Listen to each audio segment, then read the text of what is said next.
All right, so I wanted to do this little follow-up video about all the ways you can go into your exposures and change your focus. So the easiest way is to make just a selection, make a duplicate of your original layer, make a selection of it, of the area you want to be in softer focus, like that. Duplicate that onto its own layer, so it looks like that, and then simply use the Gaussian blur filter. And you can set that filter at different amounts of blur, right? And then that overlaps with your picture, and you can change its opacity to affect how much that blur makes sense in your photo, right? So if you feel like you have too much focus, you can always take away. And actually that kind of helps this photo a little bit. I can even layer up different amounts of blur. Like I have another cutout here. Take that opacity down a little bit. And then I can erase away from it as well, especially around this hand.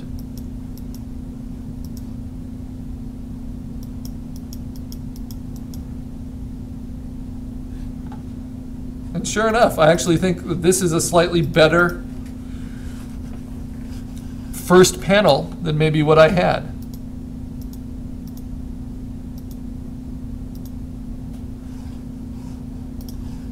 Maybe I want a little bit more of that clock to come through, just a tiny bit.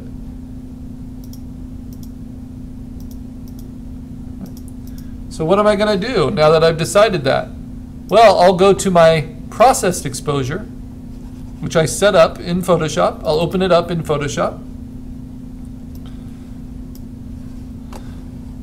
And this is the beauty of having this work. So this is kind of revisiting and improving, right?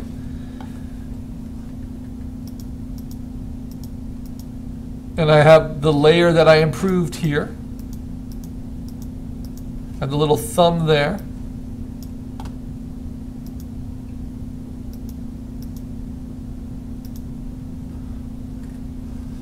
And I'm going to go ahead and move this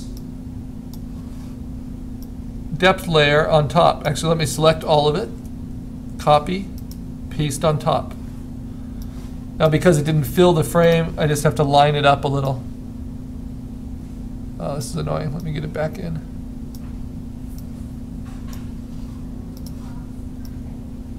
Line it up in the corner. There we go.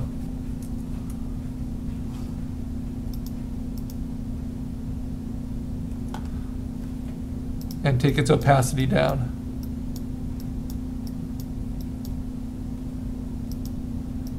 And does that make a difference that I like?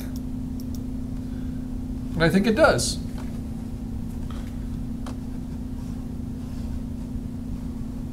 Let me save that.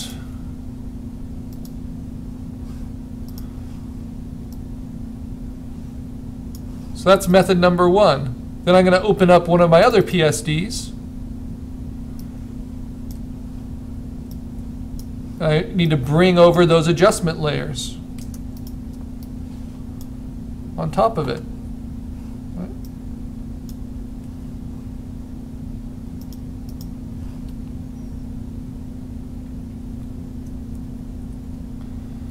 Okay, then save it.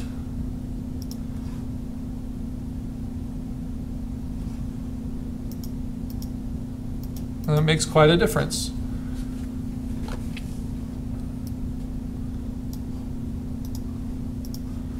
What else?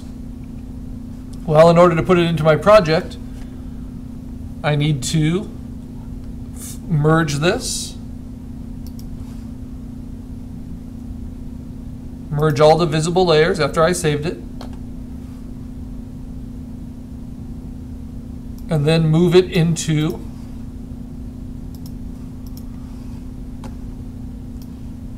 my PSD here. where I have the different exposures.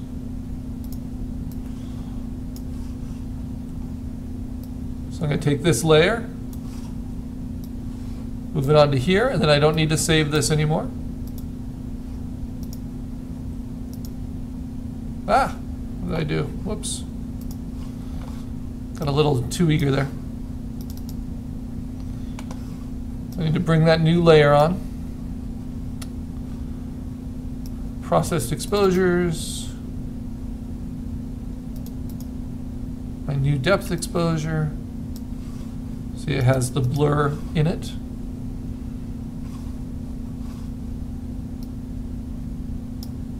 Merge this. Oops. Not merge layers. Basically merge visible, flatten it all into one. Carry it over onto this.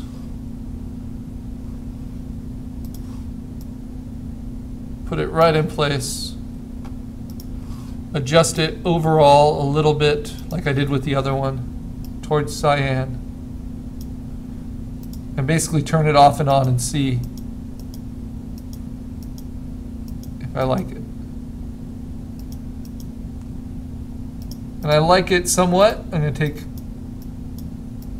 its opacity down a little bit.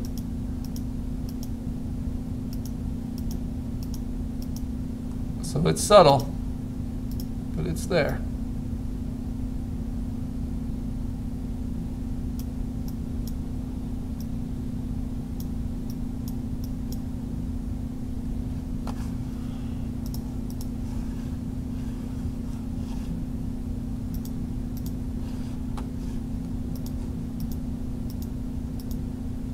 Good. Okay. So what difference did that make? Just taking that chunk and increasing its blur a little bit. Well, it just softened the focus a little bit more. But the problem is it also flattens out the color. So it's better to get it all in your exposure if you can, as I did here. But I'm just going to augment it a little bit.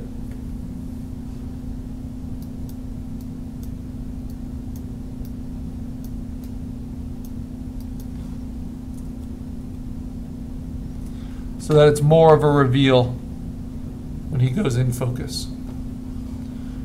So I'll merge those two together, then save that.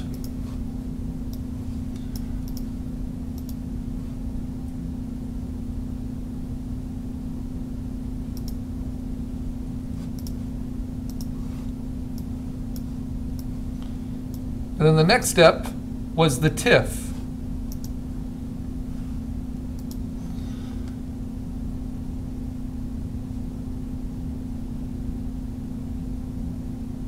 And the TIFF ran that photo through a lot of different processes. I'm going to just try to take this layer, put it on my TIFF, put it up on top of my original exposures, and move it into place and see if I think it makes a difference.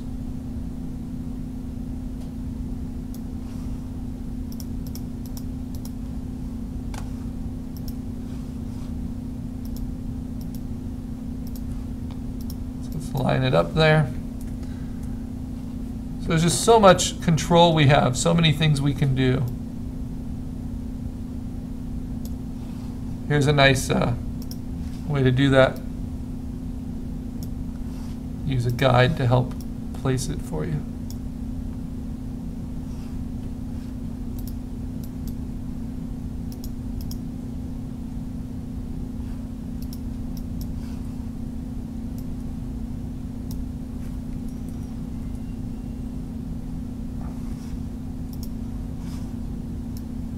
You have to place the guide very exactly. And then your image should snap to the guide.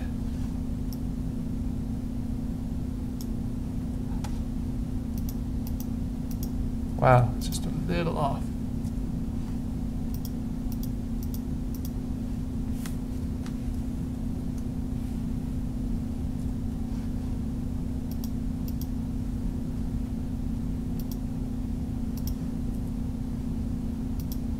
There we go.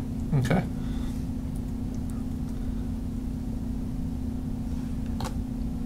So now this is my base image instead of that, right? It just blurred that a little bit more, and then I can put my other layers of processing on top of it. And it does make a difference. And then I'll save this. And that's my finished project. And then of course I can save it as a JPEG to resubmit it. So that's the kind of thing that we want to do before we make something print ready. We want to see if there's anything we can do to strengthen our ideas, our compositions. Anything at all, because it's going to show up in the printing, all those subtleties. Even something as subtle as just how blurred that edge is.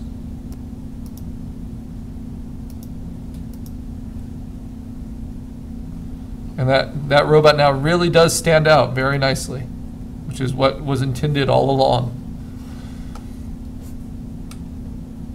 Okay, next. Save it as a JPEG.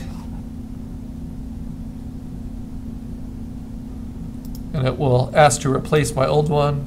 And yes, I think I made an improvement. We're always thinking about our work, thinking about how we can improve it, make it stronger. Okay, but I spoke of other ways that you can mess with focus.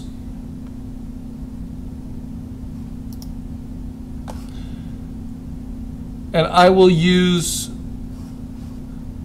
another photo, maybe for my best exposures, to demonstrate, or maybe so it doesn't get too confusing, maybe another photo altogether.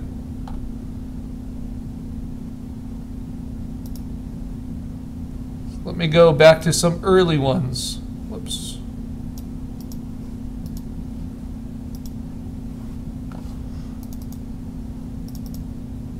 Maybe some of my texture studies and some of my texture exposures.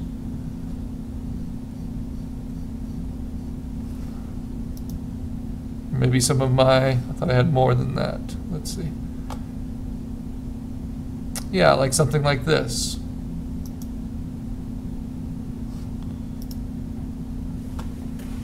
Okay, so this has a nice focus pull already. Well, maybe I add one that doesn't. Let's see. So this one, everything's basically in focus. It focus pulls a little bit, but what if I really want to make that stronger? So I can do the whole duplicate it, select two parts of it I want to be blurred, duplicate those on their own, Gaussian blur them. Come on. Blur, Gaussian blur, get that scale to show, decide how much I want to take their focus away, and then I can blend that in, right, and kind of bite away with a soft eraser at that transition. And basically what that does is show a blurring at the edges that I can control. What's a more systematic way I can do that? Well, I can create an alpha channel by going to channels and painting a gradient from foreground to background. Turning back on my RGB layers, then going to layers, making a copy, then going to filter, blur, lens blur, and this is just like Gaussian blur, except I can source it on my alpha channel. And I can choose within that, where do I want it to focus?